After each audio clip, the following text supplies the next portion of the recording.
아멘. 할렐루야. 우스갯소리 안 하겠습니다. 우스갯소리입니다. 어느 집에 불이 났답니다. 온 가족이 당황해서 소리를 지르기 시작합니다.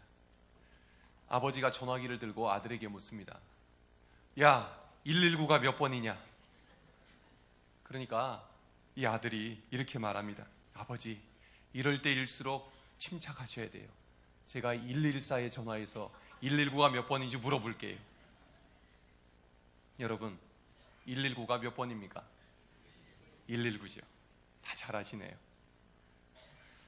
우리의 마음이 급해지면 정말 중요한 것도 까맣게 잊어버릴 때가 있지요. 올 한 해를 다 보내고 이제 2주 남짓 남았습니다. 여러분의 마음은 어떠십니까? 이 생각 저 생각 또 이 일 저 일에 마음이 분주해서 정말 중요한 것을 놓치고 지내고 있지는 않습니까? 오늘 우리는 대림절 셋째 주일을 보내면서 이 연말을 어떻게 보낼지, 그리고 다가오는 성탄절을 어떠한 마음으로 맞이할지 살펴보고자 합니다. 어제는 새벽기도 마치고 돌아가는데 기온을 보니까 영하 2도로 기록이 돼 있었습니다. 이 여수가 워낙 따뜻한 곳이다 보니까 조금만 추워져도 더 춥게 느껴지는 것 같습니다. 어제 장신대 김운용 교수님이 쓴 설교집을 읽다가 문병난 시인의 희망가라는 시를 읽게 됐는데 읽어드리겠습니다. 얼음장 밑에서도 고기는 헤엄을 치고 눈보라 속에서도 매화는 꽃망울을 튼다.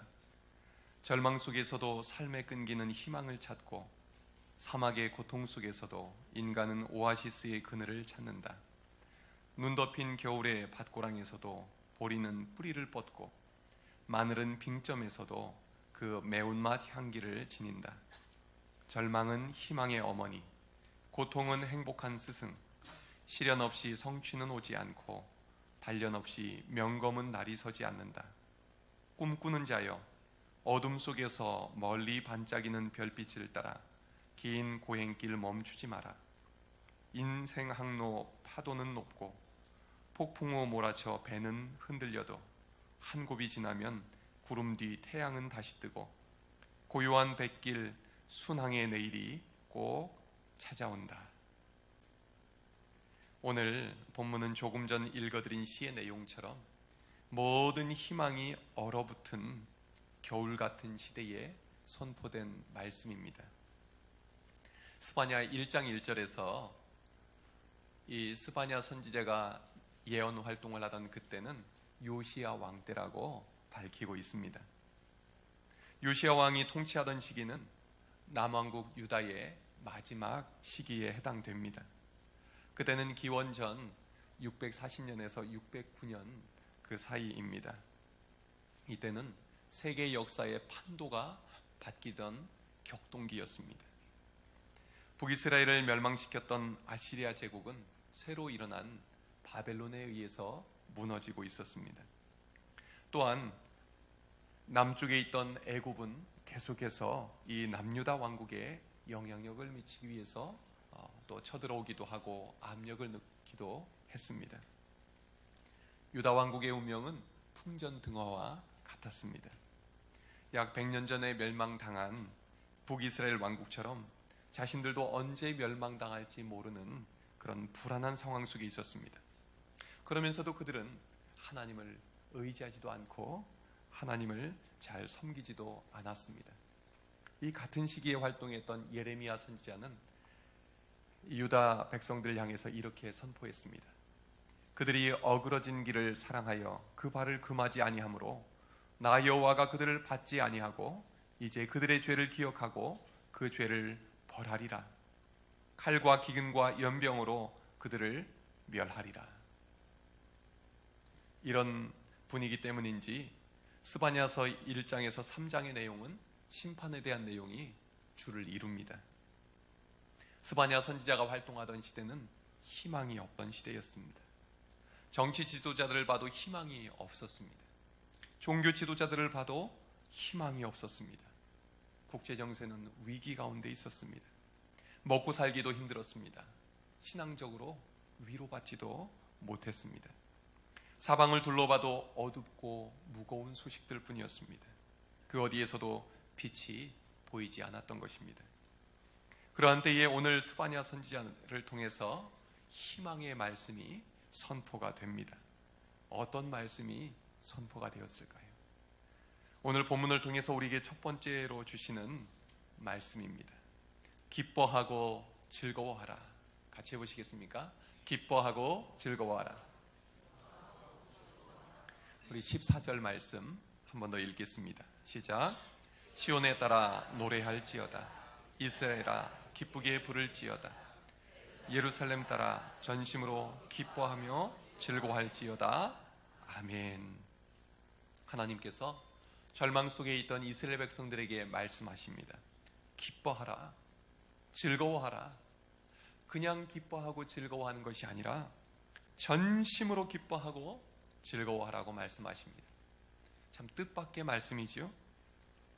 전혀 기뻐할 일이 없는데 무엇 때문에 기뻐하라는 것일까요? 즐거워하는 마음은 억지로 지어낼 수 없습니다. 그럼에도 불구하고 하나님은 기뻐하라, 즐거워하라 말씀하십니다.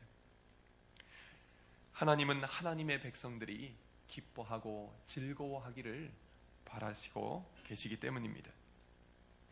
하나님 나라 백성들의 삶의 특징은 무엇일까요? 그것은 바로 기쁨입니다. 로마서 14장 17절의 말씀입니다.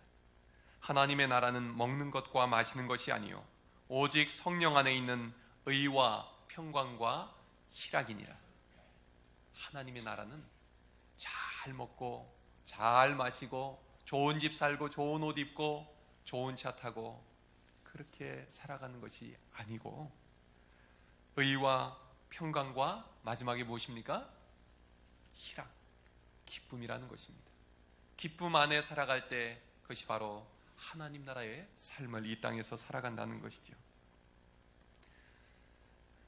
하나님 나라의 백성된 증거는 그러므로 기쁨이라 말할 수가 있습니다. 태초부터 하나님께서는 사람들이 기쁨 가운데 살아가도록 지으셨습니다. 하나님께서 아담과 하와를 지으셨을 때 어디에서 살아가도록 하셨을까요? 에덴 동산에서 살아가게 하셨습니다. 창세기 2장 8절에서 여호와 하나님이 동방의 에덴의 동산을 창설하시고 그 지으신 사람을 거기에 두시니라. 거기가 어디예요? 에덴 동산에 두셨다는 것입니다. 히브리어로 에덴이 무슨 뜻일까요?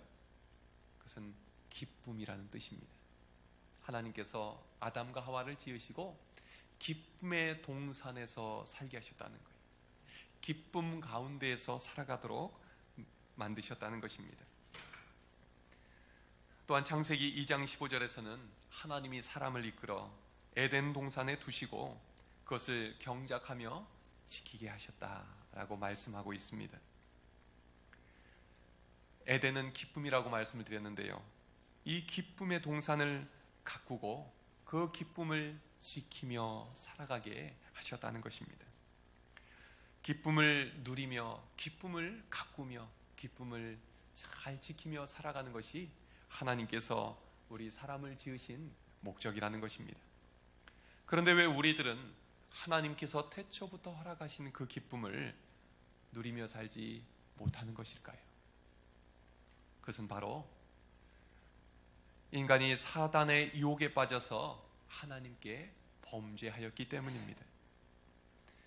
우리는 하나님과 함께 있을 때만 그 기쁨을 누릴 수 있도록 지음받았습니다. 하나님만이 기쁨의 근원이시기 때문입니다. 그러나 사단은 하나님께서 우리에게 주신 이 기쁨을 빼앗아가 버렸습니다. 선악과 사건을 통해서 하나님과 사람 사이의 관계를 깨뜨려 버린 것입니다. 선악과를 따먹은 후에 아담과 하와는 어떻게 되었을까요?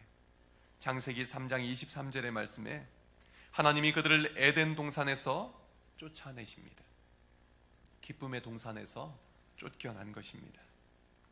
이때부터 인간은 기쁨의 근원이신 하나님, 생명의 근원이신 하나님으로부터 단절돼 버립니다.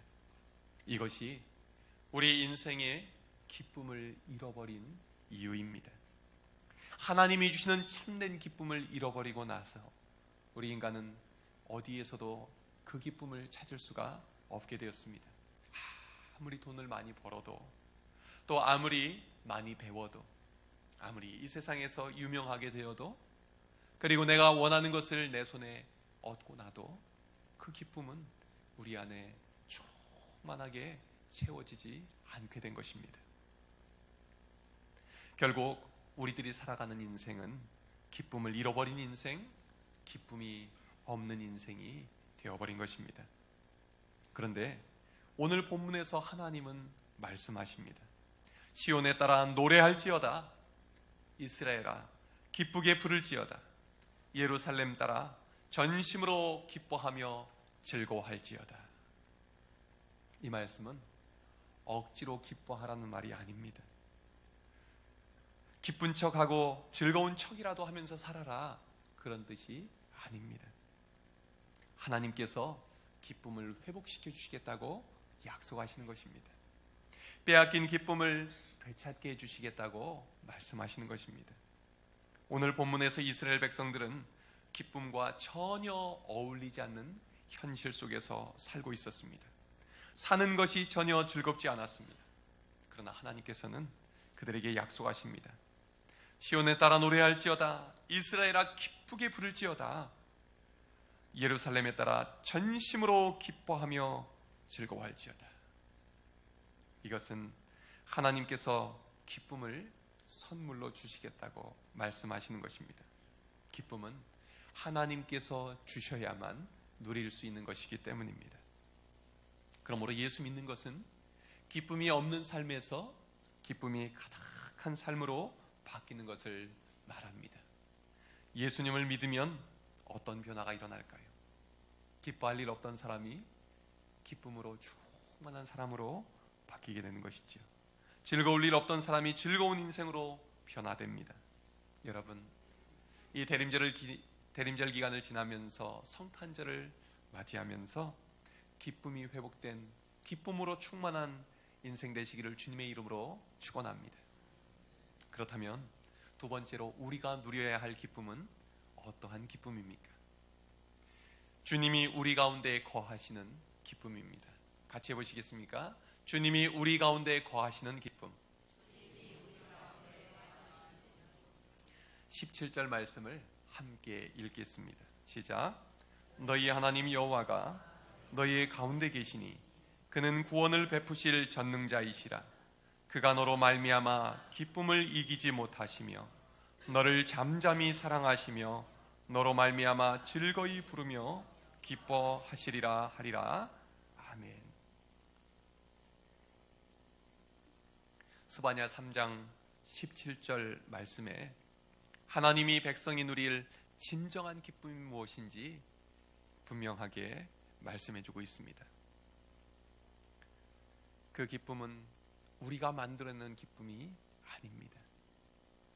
하나님이 우리 가운데 거하셔서 우리에게 부어주시는 기쁨을 말합니다. 이스라엘 백성들은 하나님께 범죄하고 하나님을 실망시켜드렸습니다.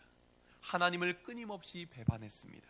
그럼에도 불구하고 하나님은 이스라엘 백성들을 한순간도 포기하지 않으셨습니다. 하나님은 그들을 죄에서 돌이키기 위해서 경고하시고 책망하셨습니다. 이방 나라들을 통해서 징계하기도 하셨습니다. 그러나 이렇게 심판하시는 것이 끝이 아니었습니다. 하나님의 목적은 이스라엘 백성들을 구원하시고 회복시키기 원하셨던 것입니다. 그래서 친히 그 백성들 가운데 거하시겠다고 약속하십니다. 전능하신 하나님이 이스라엘 백성들의 왕이 되어주시겠다. 죄로 심판받고 있는 이스라엘 백성들을 구원하시기 위해서 친히 그 백성 가운데 거하시겠다고 약속하고 계신 것입니다. 이스라엘 백성들이 그럴 만한 자격이 있어서 하나님께서 거하시는 것이 아닙니다. 그들의 모든 죄를 다 씻음받고 자기들이 해결해 놓았기 때문에 찾아오신 것이 아닙니다. 자격 없는 자들에게 하나님께서 먼저 다가오신 것입니다. 그리고 그들을 용서해 주시고 구원해 주시고 회복시켜 주시겠다고 먼저 약속하고 계신 것입니다. 이것은 일방적으로 선포된 하나님의 은혜입니다. 더 놀라운 사실은 이스라엘 백성들을 향한 하나님의 태도입니다. 그가 너로 말미암아 기쁨을 이기지 못하시며 너를 잠잠히 사랑하시며 너로 말미암아 즐거이 부르며 기뻐하시리라. 지금 이 이야기를 듣고 있는 이스라엘 백성들은 어떤 사람들입니까? 하나님을 배반한 사람들입니다. 하나님께서 가장 싫어하시는 우상을 숭배하며 하나님을 떠나간 사람들입니다. 그런데도 하나님은 이스라엘 백성들을 향한 그 사랑을 거두지 않으십니다. 마치 아담과 하와를 처음 지으시고 심히 기뻐하셨던 것처럼, 너무너무 사랑스러워하셨던 것처럼 그 똑같은 마음으로 이 패역한 이스라엘 백성들을 한결같은 사랑으로 사랑해주고 계신 것입니다.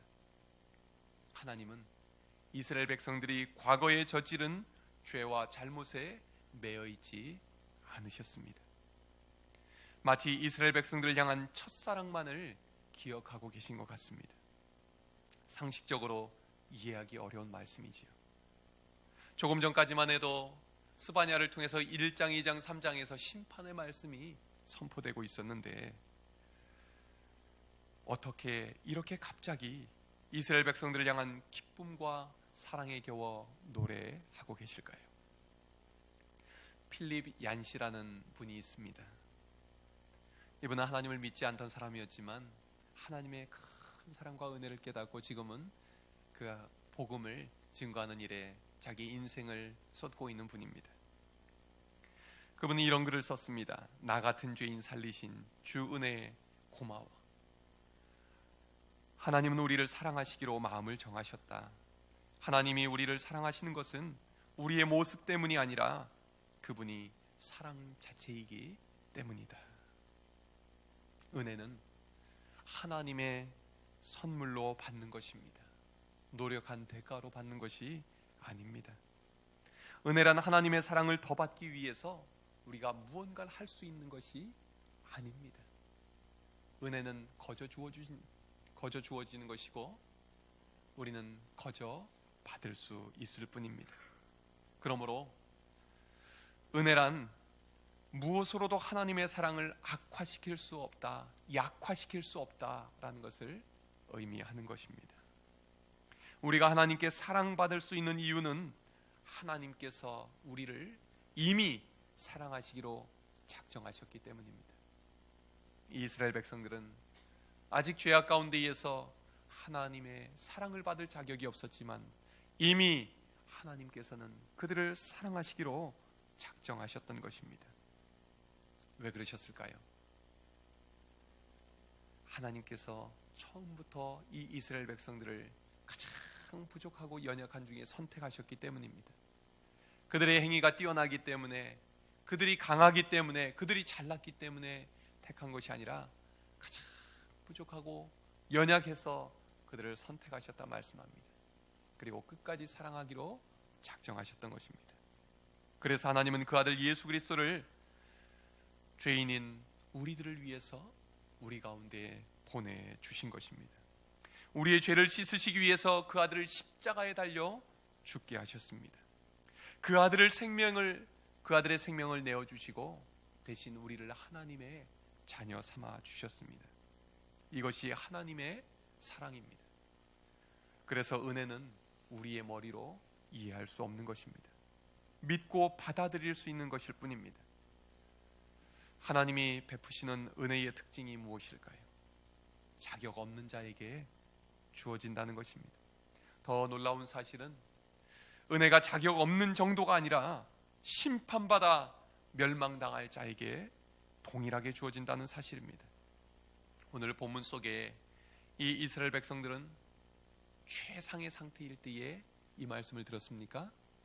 아닙니다. 최악의 상태에서, 하나님과의 최악의 관계에서 하나님의 은혜의 말씀을 듣게 된 것입니다.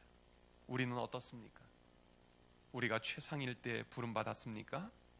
아니면 최악의 상태일 때에 부름을 받았습니까? 우리 중에 구원받을 만한 자격이 있어서 구원받으신 분 이 중에 한 분이라도 계십니까? 아무도 없지요. 구원받을 수 없는 죄인이 구원받은 것, 이것이 은혜입니다. 하나님께 사랑받을 자격이 없는 자가 하나님의 한량없는 사랑을 받게 된 것, 이것이 은혜입니다. 그래서 오늘 하나님의 이 말씀, 너희의 하나님 여호와가 너희의 가운데 계시니 그는 구원을 베푸실 전능자이시라. 그가 너로 말미암아 기쁨을 이기지 못하시며 너를 잠잠히 사랑하시며 너로 말미암아 즐거이 부르며 기뻐하시리라. 이 말씀은 바로 우리를 향한 말씀인 줄로 믿습니다. 여러분, 이 말씀을 가사로 지은 찬양이 있지요? 다 아실 텐데, 너의 하나님 여호와가 너의 가운데 계시니, 이 찬양 같이 한번 불러보면 좋겠습니다. 나를 향해 들려주시는 주님의 사랑의 고백으로 찬양하겠습니다.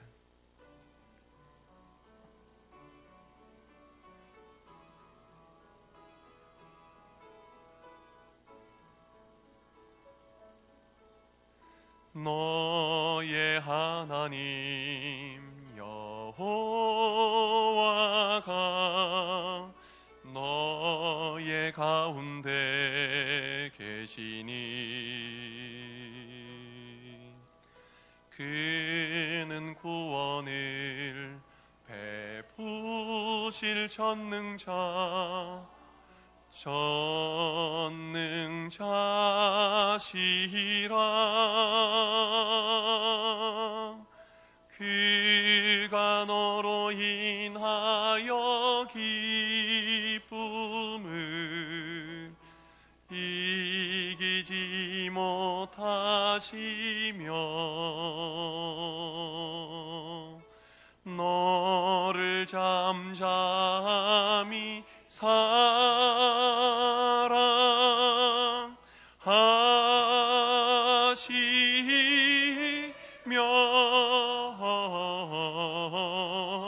즐거이 부르며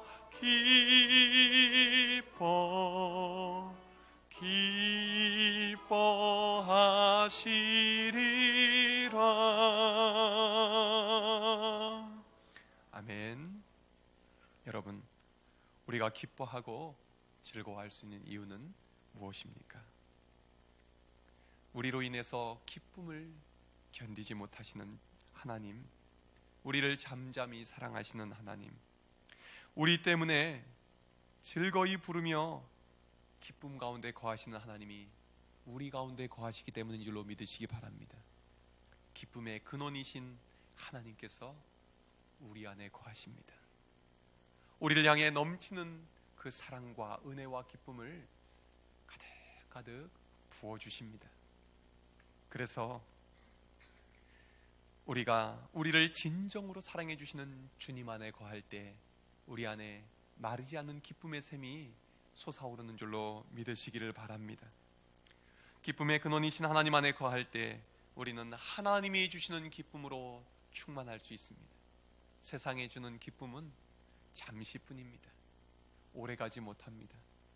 그러나 우리를 향해 변치 않으시는 주님의 그 사랑과 은혜와 기쁨이 우리 가운데 충만히 부어질 때 우리는 우리의 상황과 상관없이 기뻐하며 살아갈 줄로 믿습니다. 이 비밀을 알았던 바울은 빌립보서 4장 4절에서 이렇게 말씀합니다. 주 안에서 항상 기뻐하라. 내가 다시 말하노니 기뻐하라. 우리를 기뻐하시는 주님, 기쁨의 근원이 되시는 주님 안에서 항상 기뻐하며 사시기를 주님의 이름으로 축원합니다. 마지막으로 오늘 본문을 통해서 우리에게 주시는 말씀은 무엇일까요? 칭찬과 명성을 얻게 하리라 하는 말씀입니다. 우리 같이 해보실까요? 칭찬과 명성을 얻게 하리라. 19절 함께 읽겠습니다. 시작. 그때에 내가 너를 괴롭게 하는 자를 다 보라고 저는 자를 구원하며 쫓겨난 자를 모으며 온 세상에서 수욕받는 자에게 칭찬과 명성을 얻게 하리라. 아멘. 이 당시에 이스라엘 백성들은 세상에서 조롱거리가 되어 있었습니다. 욕을 먹고 살아가고 있었습니다. 하나님의 택한 백성이라고 그렇게 자부하고 있었지만 하나님께 심판받아 멸망받을 위기에 빠져 있었습니다. 북왕국은 이미 오래전에 멸망당해서 유브라데강 건너편으로 끌려갔습니다. 유대 백성들도 세상에서 비웃음거리가 되어 있는 상황이었습니다. 요즘 그리스도인들이 세상 사람들에게 손가락질 당하고 교회가 비웃음 당하는 일들이 빈번하게 일어나고 있지요. 그러나 이 스바냐 예언자 당시의 이스라엘 민족들은 지금 우리의 상황과는 비교할 수 없는 그런 수치를 당하고 있었습니다. 그런데 하나님이 말씀하십니다. 그때에 내가 너를 괴롭게 하는 자를 다 벌하겠다. 저는 자를 구원하겠다. 쫓겨난 자를 모으겠다. 그리고 마지막이 중요하지요. 온 세상에서 수욕받는 자에게 칭찬과 명성을 얻게 하리라. 하나님께서 반전을 일으키시겠다는 것입니다. 조롱하고 비웃던 자들이 이제는 도리어 이 이스라엘 백성들을 바라보면서 부러워하고 칭찬하게 만드시겠다는 것입니다. 20절에서도 말씀합니다. 내가 그때에 너희를 이끌고 그때에 너희를 모을지라. 내가 너희 목전에서 너희의 사로잡힘을 돌이킬 때에 너희에게 천하 만민 가운데서 명성과 칭찬을 얻게 하리라. 이렇게 여호와 하나님께서 말씀하십니다. 하나님께서는 흩어진 자를 모으겠다 하셨습니다. 사로잡힘에서 돌아오게 하시겠다고 하셨습니다. 조롱당하던 자들을 천하 만민 가운데에서 명성과 칭찬을 얻게 하시겠다 약속하셨습니다. 여러분, 요즘 대한민국 사람들이 가장 방문하고 싶은 곳이 어딘지 아십니까? 3년 연속으로 1200만 명의 관광객이 다녀간 곳이 어딜까요? 그렇죠, 우리가 사는 이 여수입니다. 우리 국내의 최고의 관광 도시로서 2018년도 한국 관광의 별로 여수시가 선정이 되었다고 이번 주에 기사가 났더군요. 그런데 작년에 한국 관광의 별로 선정됐던 곳 중에 하나가 어딘지 아십니까? 강원도의 남이섬 들어보셨나요? 가보신 분 계십니까? 이 남이섬은 강 가운데 있는 아주 작은 섬입니다. 여수만큼은 아니지만 얼마나 많은 사람들이 찾는지 모릅니다. 한국 사람들뿐만 아니라 일본 사람, 중국 사람, 외국인들도 꼭 가고 싶어하는 곳 중에 하나입니다. 재미있는 사실은 2000년대 초반까지만 하더라도 이 남이섬이 쓰레기로 몸살을 앓는 그런 버려진 섬과 같았다는 것입니다. 예전에 남이섬이 괜찮다는 적이 있었는데 관리도 안 되고 관광객들이 와서 얼마나 술병을 많이 버리고 갔는지 술병이 산을 이루고 있었다고 합니다. 그러니까 지저분하고 더러워서 관광객들도 점점 줄어서 많은 사람들이 가지를 않게 되었다는 것입니다. 그런데 2001년도에 강우현이라는 미술작가 한 분이 남이섬을 가게 됐습니다. 들어가서 보니까 자기가 너무나 아끼고 사랑했던 남이섬이 이렇게 더러워진 채로 버려진 것이 안타깝고 마음이 아팠습니다. 그래서 그는 보수도 바라지 않고 틈틈이 시간만 나면 남이섬을 찾아갔습니다. 그리고 섬을 가꾸기 시작했습니다. 술병, 산더미 같이 쌓여있는 술병을 녹여서 타일을 만들고 그것으로 꽃병을 만들고 작품을 만들기 시작했습니다. 그리고 여기저기 버려져 있는 지저분한 나무들을 잘라서 간판을 만들고 조각품을 만들기 시작했습니다. 그리고 서울에서 쓰레기로 버려지는 은행잎들을 가져다가 은행나무길을 그 중간에 만들었습니다. 이렇게 버려진 섬을 아름답게 갖고 가는 사이에 관광객들이 다시 몰려들기 시작했습니다. 그리고 가을 연가라는 유명한 드라마 촬영지로 선정이 되어서 정말 많은 사람들이 그것을 찾게 되었고 외국인들도 와보고 싶은 곳이 되었다는 것입니다. 쓰레기로 가득 찼던 남이섬이 우리나라에서 가장 가보고 싶은 섬 중에 하나로 바뀌게 된 것이지요. 여러분, 만일 남이섬이 이 강우현이라는 작가를 만나지 못했다면 어떻게 되었을까요? 지금도 여전히 더럽고 쓰레기로 가득한 섬으로 남겨져 있을지도 모릅니다. 남이섬을 사랑하는 한 사람을 통해서 형편없던 섬이 대한민국 최고의 관광지로 변화된 것이지요. 여러분, 오늘 이스라엘 백성들도 마찬가지입니다. 하나님께서 지으셨지만, 하나님께서 사랑을 해주셨지만 그들은 우상을 숭배하고 하나님을 배반하고 떠나버렸습니다.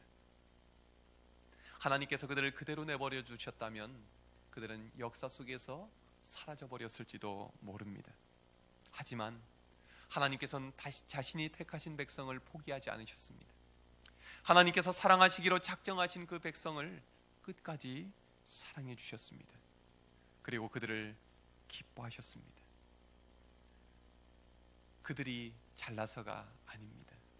그들이 잘해서가 아닙니다. 아브라함에게 약속하셨던 것처럼 내가 너로 큰 민족을 이루게 하리라. 내가 너의 이름을 창대하게 하리라. 내가 복이 될 것이다. 너로 말미암아 세상 모든 민족이 복을 받게 될 것이다 하셨던 그 하나님의 약속 때문에 하나님은 이 백성들을 끝까지 사랑해 주셨고 끝까지 기뻐하셨고 끝까지 그들을 책임져 주셨던 것입니다. 이 끈질긴 사랑이 기적을 일으켰습니다. 하나님은 이스라엘 자손 중에 그 아들 예수 그리스도를 보내주셨습니다.